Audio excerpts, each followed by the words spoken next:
You don't realize that your body is on fire and burning up with all the things you did. You are burning. You'll understand one day, then you'll realize for the first time that you have many burns. When we first meet Violet, she is just waking up after her near-death experience with the Major. The wind blows through the curtains as she lifts her arm with slight effort.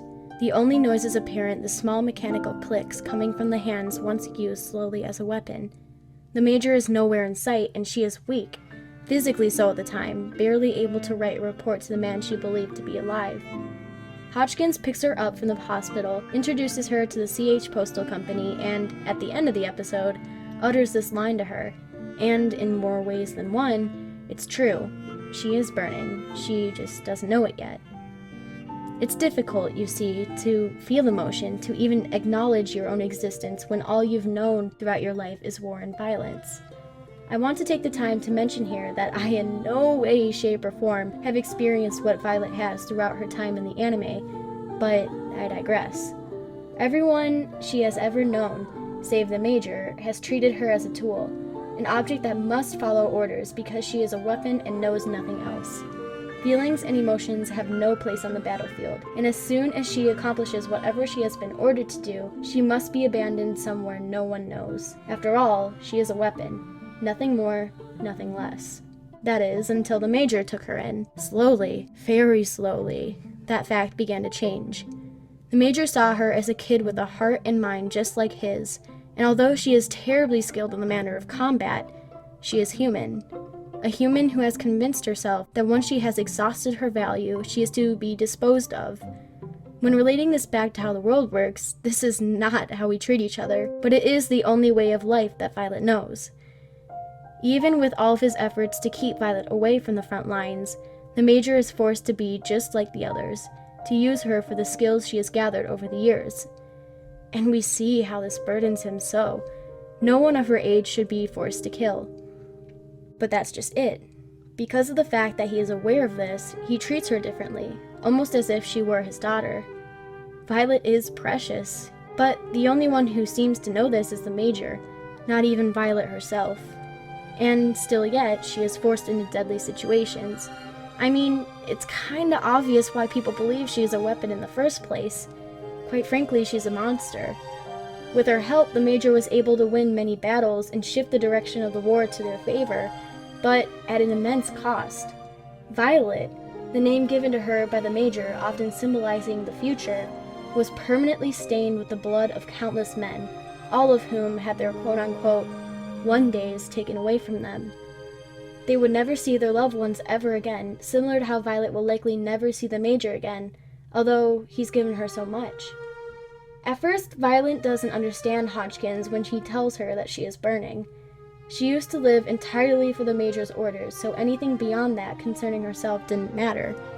She has emotions, but they are locked away in a box deep within her, for revealing them would be unnecessary. So when she's expected to return to everyday society and to feel happiness, anger, sadness, and love, she is unaware of what that experience entails.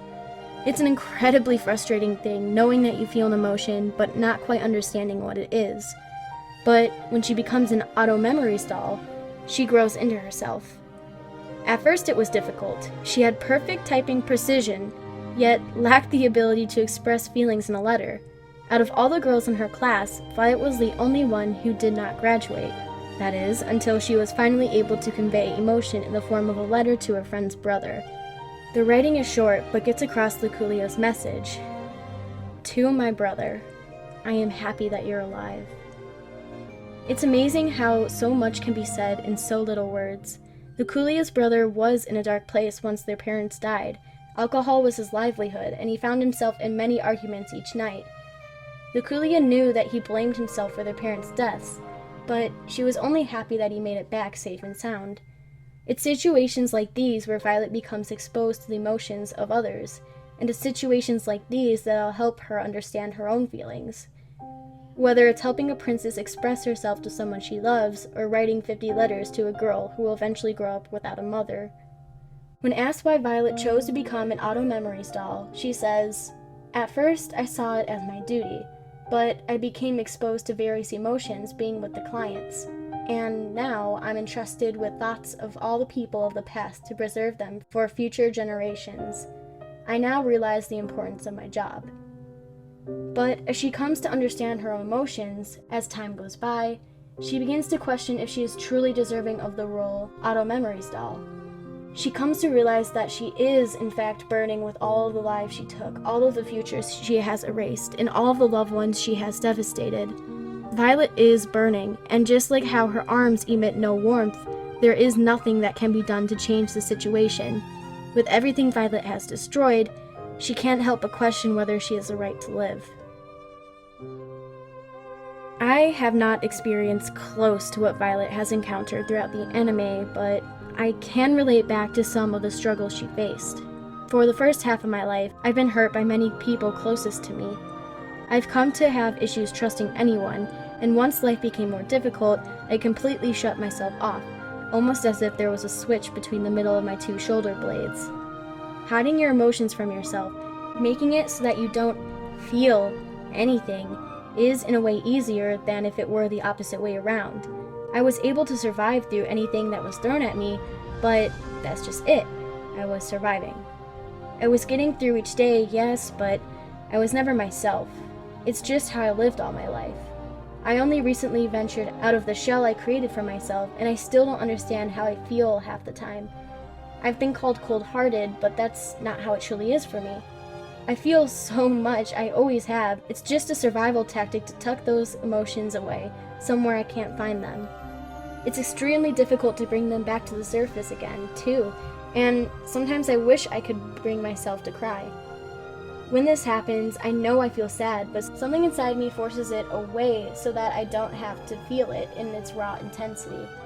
With that said, I know I probably sound like a sociopath, but I promise you that's not the case. Just like Violet, I'm trying my best to understand myself better, and with every passing day, I get a little closer to that goal. Violet does have the right to be an Auto Memories doll, and she absolutely has the right to live. No matter what is done, no matter how evil the act, it is my belief that every single person has a right to life. We've done bad things, but we've also done great things as well. Every person is guilty of something, but that fact alone doesn't take away anyone's ability to find happiness.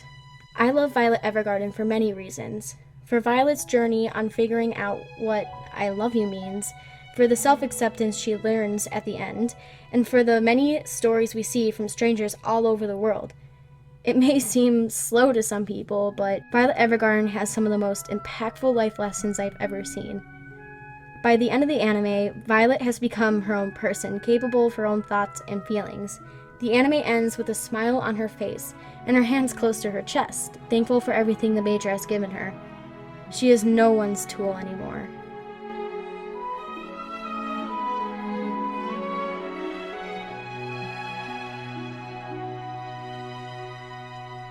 Hey guys, if you like this video, make sure to subscribe for more content like this. I really poured my heart and soul into this video, and I hope you enjoyed it.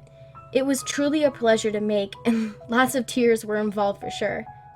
Anyways, like always, I'll see you in the next one. This has been Kitsune Katie